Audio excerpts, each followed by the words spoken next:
जिस सीपीआई को लोग समझते हैं पॉलिटिकल पार्टी, असल में वो है terrorist organisation. Institute for economics and peace ने जारी की दुनिया के टॉप मोस्ट 20 आतंकी संगठनों की लिस्ट। अलकायदा जैसे बड़े बड़े आतंकी संगठन से भी सीपीआई को बताया खतरनाक। भारत में सक्रिय राजनीति में करती है भागीदारी, नक्सली इलाकों में ज्यादा है असर। अब नहीं छोड़ेगी मोदी सरकार, सीपीआई को ब्लैकलिस्ट कराकर ही लेगी दम। पिछले 8 सालों में पीएम मोदी के खिलाफ सबसे ज्यादा एक्टिव थी ये पार्टी।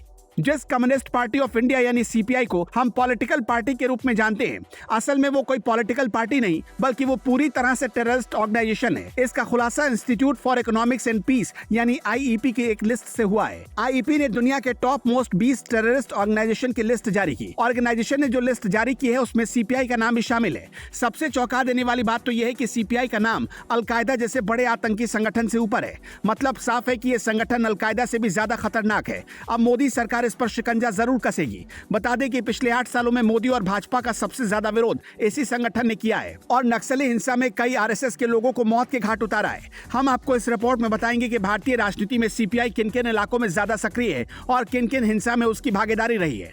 रिपोर्ट के अनुसार ऑस्ट्रेलिया के सिडनी स्थित थिंक टैंक आईईपी की ग्लोबल टेररिज्म इंडेक्स 2022 में सीपीआई को इस्लामिक स्टेट, बोको हराम, अल शहाब जैसे विश्व के 20 खूंखार आतंकवादी संगठनों की लिस्ट में 12वें स्थान पर रखा गया है। रिपोर्ट के अनुसार वर्ष 2022 में सीपीआई ने कुल 61 हमले किए। इन हमलों में 39 लोगों की जान चली गई जबकि 30 अन्य बुरी तरह जख्मी हो गए। बता दें कि सीपीआई भारत का प्रमुख सियासी दल है। वर्ष 2020 में एमएन रॉय ने एमपीटी आचार्य, अबनी मुखर्जी और मोहम्मद अली जैसे लोगों के साथ मिलकर इसकी स्थापना की थी। हालांकि आगे चलकर कम्युनिस्ट पार्टी कई धड़ों में बंट गई। इसका एक धड़ा communist party of India Marxist CPM भी भारतीय राजनीति में अच्छा खासा एक्टिव है। भारत में सीपीआई, लेनिन और मार्क्सवाद और सीपीआई माओवाद को पहले से ही प्रतिबंधित किया गया है। इनको भारत ने पहले ही आतंकी पार्टी मानते हुए ब्लैकलिस्ट कर दिया। अब सीपीआई पर तलवार लटक रही है। बैन होने के बाद भी आज तक सीपीआई का माओवादी विभिन्न संगठनों के नाम से एक्टिव है और बिहार, असम, छत्तीसगढ़, केरल में कई बड़ी घटनाओं को अंजाम दे चुका है। इचरी और सेनानी कांड के बाद इसके संगठन प्रमुख प्रमोद मिश्रा पर केस दर्ज हुआ था,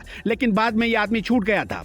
माना जा रहा है कि ये व्यक्ति भूमिगत होकर अपने अभियान में जुटा है। इसके अलावा पश्चिम बंगाल की ज्योति बसु सरकार की पुलिस और सीपीएम कैडरों ने बांग्लादेशी हिंदू शरणार्थियों के ऊपर निर्ममता से गोलियां बरसाई थी।